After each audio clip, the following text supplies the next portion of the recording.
Recently, a lot of gacha games had been announced, and as a person that I believe played quite a few of them, I wanted to share a few of them that I'm waiting for the most. Hello, welcome everyone, I'm Yoongi, and in today's video I'm gonna give you top 3 gacha games that we cannot play yet. Plus few honorable mentions, but when the servers open you can be sure that I will be one of the first people who will play these games. So without further ado, top 3 Wangyue. Wangyue is kind of similar to Ananta or NTE, and well, it's kind of obvious why NTE isn't on the list, because obviously the game has released and I don't like it. But you might be wondering why isn't Ananta on this spot? And while both of these games are urban fantasies with beautiful graphics, they actually aren't that similar beyond that. Wangyue has monster catching, monster collecting element, and these creatures are supposed to help us in combat, kinda similar to echoes from Wuthering Waves. Obviously in the sense of combat, not artifact system. But in comparison to those, creatures from Wangyue stay on field the whole duration of a fight. And to be completely honest with you guys, I hate urban as a localization for a gacha game, or any game in fact. I'm sorry, the fantasy propaganda got to me.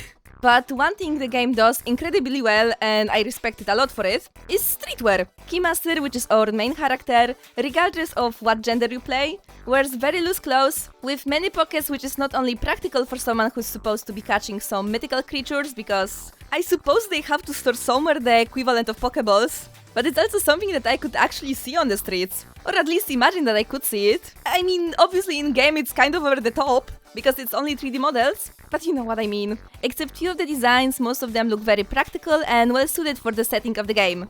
But I might be praising it a little bit too much because of how NT disappointed me.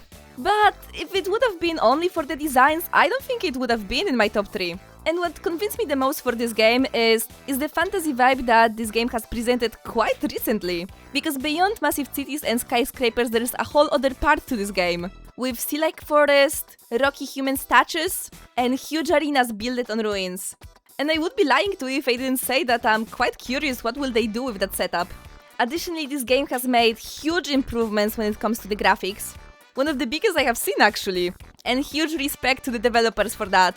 Unfortunately, I believe this game is still in some quite early stages of development, so I would expect it like at the end of 2027 maybe? Oh, and by early development I mean that we don't get a lot of marketing for that game, so we don't know a lot about it. Top 2 Aniimo. You hate Nintendo but love Pokemon? Yeah, me too. And I hope I don't get sued. Aniimo is open world MMORPG with creature catching. It takes quite a few inspirations from Pokemon's, and I think at the moment of recording this video the second closed beta is being released. And the game itself is supposed to release this year. In game we take the role of Pathfinder, who may or may not save the entire world from total devastation and annihilation. And I definitely did not say that word correctly.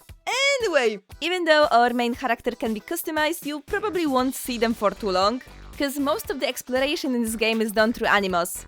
Thanks to them we can fly, swim, run faster, and obviously all that while taking their form. And surprisingly, you don't even have to have them on your team to use their abilities. You just have to catch them and the game will automatically use their abilities if there will be a need for it.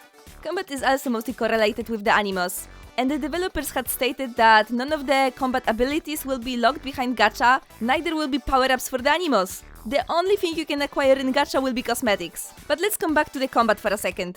Each Aniimo has their own element, which is super effective, non-effective, neutral effective, towards other elements. Therefore, when you're going to fight a boss or NPCs who can have their own teams, you will most likely want to bring Animos whose element is super effective towards the element of your opponent. Obviously, every Aniimo has at least one shiny, and yes, you heard me correctly, because they can have much more than that. Obviously, some of them are more common, some are less common, so shiny hunters in this game have a lot to do. Additionally, in comparison to a lot of the other gacha games I played, this game puts a lot more focus into the multiplayer aspects, probably because it's MMO, but still there are places for multiple people to gather at once. Some Aniimo are only possible to catch when you're in other person world, or at least it worked like that in the first beta. And obviously events that engage multiple people at once. As a big fan of Pokemons and gacha games myself, it's a game that I definitely cannot miss. Especially since I never had any console myself, so I couldn't really play Pokemon games. And to be honest, the only thing I regret is forgetting to join the beta. Before we get to the first place, I want to mention a few games that didn't get into the top 3, but are still very worth looking into. Ananta, like I mentioned before, it's urban open world RPG. and the gacha is supposed to be only for the cosmetics. For the fans of more city-like RPGs like Gacha, it's definitely worth looking into. Beautiful graphics, amazing animation, and probably if Wangyue didn't show its fantasy elements, I would have put Ananta on the top 3 spot. Astreo Ratio, game created by ex-Blue Archive developers, placed in alternative Tokyo from the year 1985, with magic and office job. The game has parry system and turn-based combat. The main character is supposed to manage hiding magicians, and oh my god, the game is just stunning!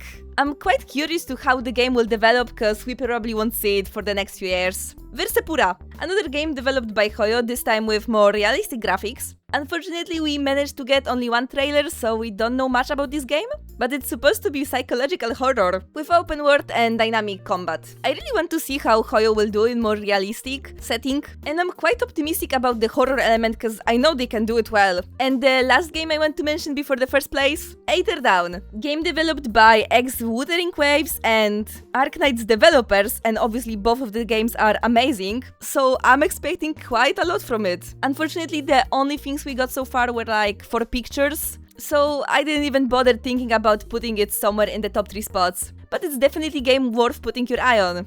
And to no one who knows me surprise, spot number 1, Silver Palace. It's an open world RPG developed by Silver Studio, set in Victorian metropolis called Sylvania. If any of you are into games such as Ace Attorney, Danganronpa, you definitely have to look out for this one. In-game, we play as detective siblings, because yes, most likely we will get story from 2 of their perspectives, not only one.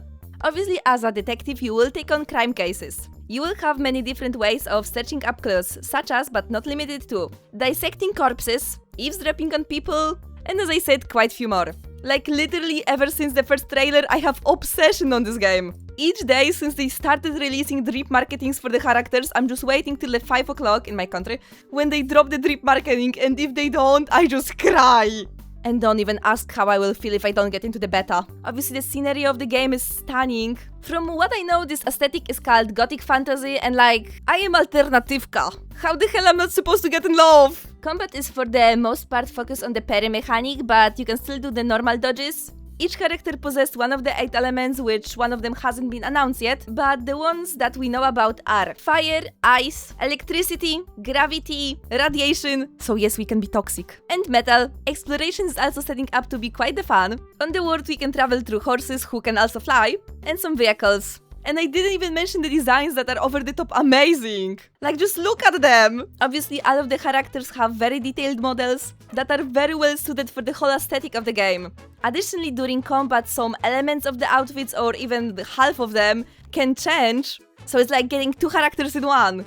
And really, I could be talking about this game on and on. But I doubt you want to listen to my 30 minutes essay on how the game is amazing, awesome, wonderful, and how it will be the best gacha game when it releases. Yeah, I'm kinda coping on that last one, but one can hope, right? And it will be all for today. Thank you for listening. I hope you enjoyed. And if you did, please leave something behind. Like, subscribe, if you don't want to miss another video. See you next time. Bye bye!